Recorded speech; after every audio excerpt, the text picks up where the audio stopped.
नमस्ते नमस्कार जय हिंद दोस्तों, स्वागत है आपके अपने यूट्यूब चैनल पीसीएस मेकर पे। तो देखिए फ्रेंड्स, हम लोग ज्ञान बिंदु जेएस एकेडमी का जो प्रैक्टिस सेट कर रहे थे उसको आगे कंटिन्यू करते हुए डेली प्रैक्टिस सेट है। ये आज का आपका प्रैक्टिस सेट है साइंस एंड टेक्नोलॉजी का। तो फ्रेंड्स प्लीज़ पीसीएस मेकर के यूट्यूब चैनल से जुड़ जाइए। और डेली मैंने इससे पहले आपका 1 से लेकर 10 तक वीडियो अपलोड कर दिया हो। अगर आप नहीं देखेंगे तो प्लीज़ आप उसे जाकर जरूर देखिएगा। आज आपका प्रैक्टिस सेट नंबर 11 है। और देखिए इससे पहले मैंने बहुत सारे प्रैक्टिस सेट आपको ज्ञान बिंदु का एकेडमी का अपलोड हुआ है, तो प्लीज़ आप उसे भी जाके जरूर देखिएगा। और पीसीएस में करके टेलीग्राम से ज्वाइन हो जाइए, कोई भी लेटेस्ट इन्फॉर्मेशन के लिए आपको टेलीग्राम से ज्वाइन हो जाइएगा। ठीक है, तो देखते हैं आज का हमारा first question. Oxalic acid H2C2O4 में कार्बन की ऑक्सीकरण संख्या कितनी है? तो देखिए ऑक्जेलिक एसिड H2C2O4 में कार्बन की ऑक्सीकरण की संख्या +3 है। अगला है कि 2 नंबर के श्वसन के दौरान पाइरुवेट अम्ल का पूर्ण ऑक्सीकरण कहाँ होता है? देखिए श्वसन के दौरान ना पाइरुवेट अम्ल का जो पूर्ण ऑक्सीकरण होता है वो माइटोकॉन्ड्रिया में होता है, माइटोकॉन्ड्रिया में। अगला 3 नंबर की 15P31 तथा 14Si30 यानी कि ये फॉस्फोरस हो गया, ये सिलिकॉन हो गया, तो ये है क्या? तो ये क्या है? तो ये जो है आपके वो आपका सम न्यूट्रॉनिक है, सम न्यूट्रॉनिक। अगला 4 नंबर कि जीवों के शरीर में ऊर्जा का उत्पादन किस प्रक्रिया के कारण होता है? तो देखिए जीवों के शरीर में ऊर्जा का उत्पादन जो होता है वह श्वसन के दौरान होता है, श्वसन। और याद रखिएगा कि जब जीवों के शरीर में ऊर्जा का उत्पादन श्वसन के दौरान होता है तो वो होता है किसके द्वारा? होता है एटीपी के द्वारा। एटीपी इसका फुल फॉर्म होता है एडिनोसाइन ट्राइफॉस्फेट। एटीपी का फुल फॉर्म होता है एडिनोसाइन ट्राइफॉस्फेट। 5 नंबर है कि एक रेडियो एक्टिव पदार्थ की अर्ध आयु 4 महीने है और इस पदार्थ के 3/4 भाग का क्षय होने में समय लगेगा। तो कितना समय लगेगा? तो इसमें 8 महीने लगेंगे। 6 नंबर की इनमें से क्या जठर रस में मौजूद नहीं रहता है? देखिए जठर रस में मौजूद क्या नहीं रहता है वो देखिएगा ध्यान से। सबसे पहले अगर हम बात करते हैं क्या कि हाइड्रोलिक अम्ल रहता है। दूसरे नंबर पे आपका याद रखिएगा पेनिसोनोजेन ये रहता है। तीसरे पे आपका म्यूकस रहता है। चौथे पर याद रखिएगा गैस्ट्रीन ये रहता है। लेकिन आपका जो पीत है ना ये आपका नहीं रहता। देखिएगा कि ये पीत बात करते हैं पित्ताशय में जमा होता है और लीवर में बनता है। ये जो पीत है वो पित्ताशय में जमा होता है, पीत बनता कहाँ है? तो लीवर में बनता है, तो ये ध्यान रखिएगा। अगला क्वेश्चन आपका 7 नंबर कि 220 वोल्ट पर एक बल्ब 25 घंटे में 1 यूनिट ऊर्जा का उपभोग करता है, तो इसकी शक्ति ज्ञात करें। देखिए शक्ति बराबर कार्य बटा समय इसका फॉर्मूला होता है। ठीक है, अगर 1 यूनिट की बात करें तो यहाँ पे 1 यूनिट बटा हो जाएगा 25 आवर। तो इसको क्या करेंगे? इसको चेंज करेंगे तो देखिए घंटा इसको सेकंड में चेंज करेंगे तो 3.6 इंटू 10⁶ जूल होता है 1 यूनिट बराबर। और घंटा में अगर चेंज करेंगे तो यहाँ पे हो जाएगा 3600, सॉरी सेकंड में चेंज करेंगे 3600 सेकेंड हो जाएगा। इसको काट कूट करेंगे तो इसका आंसर हो जाएगा आपका 40 वाट, इसका आंसर हो जाएगा। अगला 8 नंबर की रंध्र का मुख्य कार्य क्या है? देखिए रंध्र का मुख्य कार्य है उसके गैसों का विनिमय एवं वाष्पोत्सर्जन करना। ठीक है, और देखिए गैसों का विनिमय ये श्वसन के लिए होता है और वाष्पोत्सर्जन जो होता है वो तापमान नियंत्रण के लिए होता है। तापमान नियंत्रण और जल परिवहन के लिए वाष्पोत्सर्जन होता है पौधों में। अगला आपका 9 नंबर की यदि एक बल्ब में 3 घंटे तक 0.4 एम्पियर धारा प्रवाहित की जाए तो उसमें कितना आवेश प्रभावित होगा? तो देखिए एक फॉर्मूला है विद्युत धारा का I बराबर Q/T। अगर हम बात करते हैं Q बराबर फॉर्मूला होता है I इंटू टी होता है। तो I का मान है 0.4 और उसका कितना घंटा बात करें तो 3 घंटा, अगुने 3600 सेकेंड काट अगर इसको मल्टीप्लाई करेंगे तो इसका राइट आंसर है 4320 सी हो जाएगा। ठीक है, अगला 3 नंबर के प्रकाश संश्लेषण में क्या नहीं होता है? देखिए पानी का टूटना ये प्रकाश संश्लेषण में होता है। ऑक्सीजन का मुक्त होना ये भी होता है। कार्बन डाइऑक्साइड का उपयोग ये भी होता है। CO2 का मुक्त होना नहीं, बल्कि CO2 का मुक्त नहीं होता है प्रकाश संश्लेषण में। तो ऑप्शन नंबर हो जाएगा बी आपका राइट आंसर हो जाएगा। 11 नंबर है कि निम्नलिखित में से कौन सा एक प्रकृति में अणुचुंबकीय है? देखिए ऑक्सीजन जो है ना प्राकृतिक में आपका क्या है? तो एक अणुचुंबकीय है। अगला है आपका 12 नंबर की किस प्रकार के श्वसन में अधिक ऊर्जा विमुक्त होती है? तो देखिए आपके ऑक्सी श्वसन में जो होता है ना वो अधिक ऊर्जा विमुक्त होती है ऑक्सी श्वसन में। तो 13 नंबर क्वेश्चन है कि आदर्श वोल्टमीटर की प्रतिरोधकता कितनी होती है? तो देखिए आदर्श वोल्टमीटर की अगर हम प्रतिरोधकता की बात करें तो इसकी असीमित होती है और आदर्श वोल्टमीटर ये विभवांतर को मापता है, ये ध्यान रखिएगा। ठीक है, और आदर्श वोल्टमीटर जो होता है वो समान क्रम में होता है, समान क्रम में। अगर हम शून्य की बात करें तो आदर्श एमीटर का प्रतिरोधकता क्या होती है, तो शून्य होती है। आदर्श एमीटर की प्रतिरोधकता क्या होती है, शून्य होती है। और एमीटर को हम लोग, विद्युत धारा को हम लोग किस में मापते हैं, तो एमीटर में मापते हैं, ये भी याद रखिएगा। अगला 14 नंबर की पैरामीशियम में भोजन का अंतर्ग्रहण शरीर के किस रचना, मतलब कि किस रचना होता है, तो किस रचना से होता है, तो देखिए अगर हम बात करते हैं पैरामीशियम में भोजन का जो अंतर्ग्रहण होता है ना, कोशिका के मुख से होता है, कोशिका के मुख से। अगर हम सीलिया की बात करें तो याद रखिएगा कि पैरामीशियम का जो प्रचलन होता है वो सीलिया के द्वारा होता है। पैरामीशियम में जो भोजन का ग्रहण जो होता है वो कोशिका मुख से होता है, ध्यान रखिएगा। पैरामीशियम में जो भोजन का जो ग्रहण होता है कोशिका मुख से होता है। अगला क्वेश्चन है आपका 15 नंबर कि निम्न में से कौन सा प्राथमिक रंग नहीं है। देखिए प्राथमिक रंग की बात करें तो हरा, लाल और नीला आपका प्राथमिक रंग है। अगर हम बात करते हैं पीला, मैजेंटा और सायन, ये आपका द्वितीय रंग है। पीला, मैजेंटा और सायन आपका कौन सा रंग है, तो द्वितीय रंग है, तो ऑप्शन नंबर बी हो जाएगा पीला।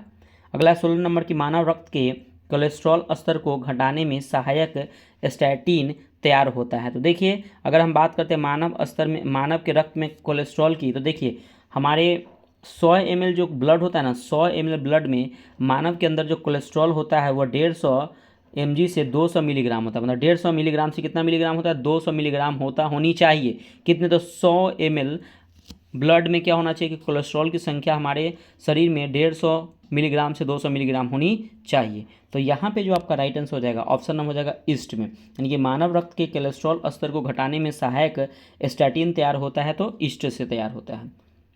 अगला 17 नंबर की जल के अंदर पड़ी हुई मछली किस कारण से अपनी वास्तविक गहराई से कुछ ऊपर उठी हुई दिखाई देती है, तो पता है कि प्रकाश के अपवर्तन के कारण क्या होता है कि ऊपर उठाई दिखाई देती है। अगला 18 नंबर की सिट्रिक अम्ल का उदाहरण होता है। तो देखिए सिट्रिक अम्ल का उत्पादन कहाँ होता है, तो एस्परजिलस कवक में। एस्परजिलस कवक में सिट्रिक अम्ल का उत्पादन होता है। तो फ्रेंड्स आप लोग कमेंट करके बताइए कि सिट्रिक अम्ल किस में पाया जाता है, तो जरूर आप लोग कमेंट करके बताइएगा। अगला क्वेश्चन है 19 नंबर कि कीड़ों तथा हानि पहुंचाने वाले तत्वों को घरों से दूर भगाने के लिए प्रयोग में लाया जाता है। देखिए कौन सा, तो अल्ट्रासोनिक तरंग, यानी कि इसको हिंदी में बोलते हैं पराश्रव्य तरंग। पराश्रव्य तरंग को हम लोग क्या करते हैं कि इसको बोलते हैं पराश्रव्य तरंग। और याद रखिएगा पराश्रव्य तरंग जो होती है ना वो 20,000 हर्ट्ज से ज़्यादा को तरंग को ना हम लोग पराश्रव्य तरंग कहते हैं। और ये मनुष्य ना अल्ट्रासोनिक तरंग को नहीं सुन सकता, ये भी ध्यान रखिएगा। अगला क्वेश्चन है 20 नंबर कि बिना व्यवस्थित अनुमोदन एवं क्षतिपूरक भुगतान के जैव संसाधनों का उपयोग कहलाता है। तो ये क्या कहलाता है, तो बायोपायरेसी कहलाता है, बायोपायरेसी। 21 नंबर की वह उत्सर्जित या अवशोषित ऊष्मा जो पदार्थ का अवस्था परिवर्तन तो करती है परंतु ताप में किसी प्रकार का परिवर्तन नहीं करती है, क्या कहलाती है, तो ये जो कहलाती है वो आपका ये कहलाती है गुप्त ऊष्मा। गुप्त ऊष्मा कहलाती है। और गुप्त ऊष्मा का ऐसा ही मात्रक होता है जूल पर केजी होता है। अगला क्वेश्चन है 22 नंबर कि साबुन कपड़ों को बेहतर सफाई में क्यों सहायक होता है, क्योंकि यह घोल के पृष्ठीय तनाव को कम करता है। तनाव हो जाएगा, घोल के पृष्ठीय तनाव क्या करता है, कम करता है। और पृष्ठीय तनाव का जो एसआई मात्रक होता है न्यूटन प्रति मीटर होता है, ये भी ध्यान रखिएगा। और याद रखिए पृष्ठीय तनाव जो होता है ना केवल द्रव में होता है, ठोस में नहीं होता है, तो ऑप्शन नंबर हो जाएगा ए। अगला क्वेश्चन है आपका 23 नंबर की ऊर्जा का पिरामिड होता है। देखिए ऊर्जा का पिरामिड होता है सदैव सीधा होता है, सदैव सीधा। अगर हम बात करते हैं क्या कि जलीय ऊर्जा का जो पिरामिड होता है उल्टा और स्थलीय ऊर्जा का पिरामिड होता है सीधा, ये भी ध्यान रखिएगा। अगला क्वेश्चन है 24 नंबर की न्यूनतम संभव ताप क्या है। तो देखिए न्यूनतम संभव जो ताप होता है -273 डिग्री सेल्सियस या 0 केल्विन होता है, ये भी ध्यान रखिए। अगला क्वेश्चन है 25 नंबर कि अधिक समय तक बार बार विकिरणों के प्रभाव से होता है। तो विकिरणों के प्रभाव से क्या होता है, तो त्वचा कैंसर। अगला क्वेश्चन है 26 नंबर की जीव द्रव्य के पृथक्करण एवं संयोजन से संबंधित वनस्पति विज्ञान की शाखा कहलाती है। तो ये क्या कहलाती है, तो ये कहलाती है आपका टिश्यू कल्चर। 27 नंबर की अश्व आदि एकाएक चलना प्रारंभ कर दे तो अश्वरोही के गिरने की आशंका का कारण क्या है, तो इसके कारण है आपका विश्राम जड़त्व। और देखिए जड़त्व के गुणों को सबसे पहले ना गैलीलियो ने बताया था, याद रखिएगा। अगर जड़त्व में अगर आपका बल का डिनोट कर दे तब वो हो जाएंगे न्यूटन साहब, लेकिन अगर जड़त्व में अगर बल का डिनोट नहीं किया जाएगा तो याद रखिए वो हो जाएगा गैलीलियो साहब, तो ध्यान रखिएगा। 28 नंबर की पेट्रोल में प्रयोग होने वाले सबसे अच्छा अपसफनो फोटोनरोधी यौगिक है। तो देखिए पेट्रोल में प्रयोग होने वाले सबसे अच्छा अपसफनरोधी कौन सा है, तो ये आपका जो है आपका लेड टेट्रा इथाइल है। अगला 29 नंबर की तुल्यकारी उपग्रह घूमता है पृथ्वी के गिर्द, तो याद रखिएगा ये पश्चिम से पूर्व की ओर घूमता है।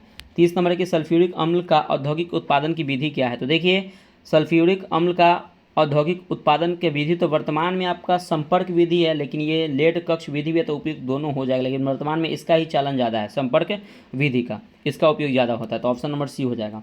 31 नंबर की पूर्ण विकिरण उत्तापमापी किस सिद्धांत पर आधारित है, तो देखिए पूर्ण विकिरण उत्तापमापी जो है आपके स्टीफन के नियम पर आधारित है, स्टीफन के नियम पर। अगला क्वेश्चन है आपका 32 नंबर की पोटास एलम पानी के शोधन में उपयोगी है क्योंकि यह कोलाइडी विलयन को अवक्षेपित करती है इसीलिए।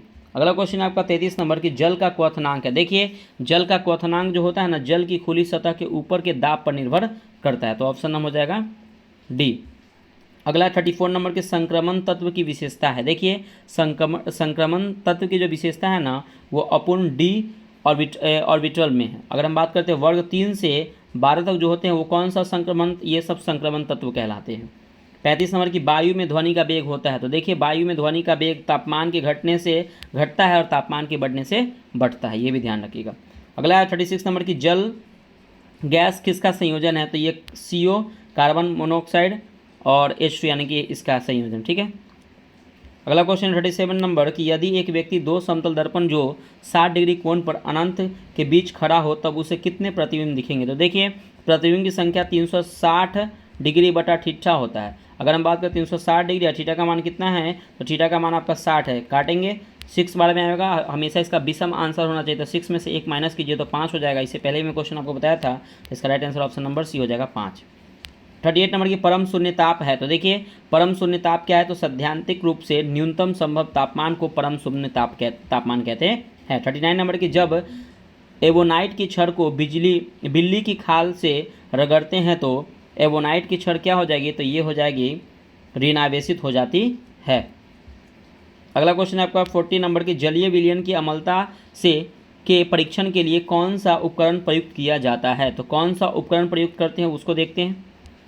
तो इसमें हम लोग pH स्केल को प्रयुक्त करते हैं। 41 नंबर की यदि किसी परिपथ के किन्हीं दो बिंदुओं के बीच विभवांतर B हो और उसमें धारा I t समय तक प्रवाहित होती है तो कार्य होगा, तो VIT। एक और फार्मूला इसका होता है I² RT और एक और फार्मूला होता है V² T बटा R, इसका फार्मूला है, तो right answer option number D हो जाएगा। अगला क्वेश्चन है 42 नंबर की Fe++ और Fe+++ में रूपांतर की प्रक्रिया कौन सी है, तो इसकी प्रक्रिया है आपका ऑक्सीकरण। अगला क्वेश्चन है आपका 43 नंबर की आवृत्ति और आवर्तकाल का गुणनफल होता है, तो इसका गुणनफल 1 होता है, 1। अगला क्वेश्चन है 44 नंबर की सहसंयोजी यौगिक का उदाहरण है, देखिए सहसंयोजी यौगिक का जो उदाहरण है कौन सा है, तो CHCl3 आपका सहसंयोजी का उदाहरण है। अगला क्वेश्चन है आपका 45 नंबर के निम्नलिखित कथनों पर विचार कीजिए।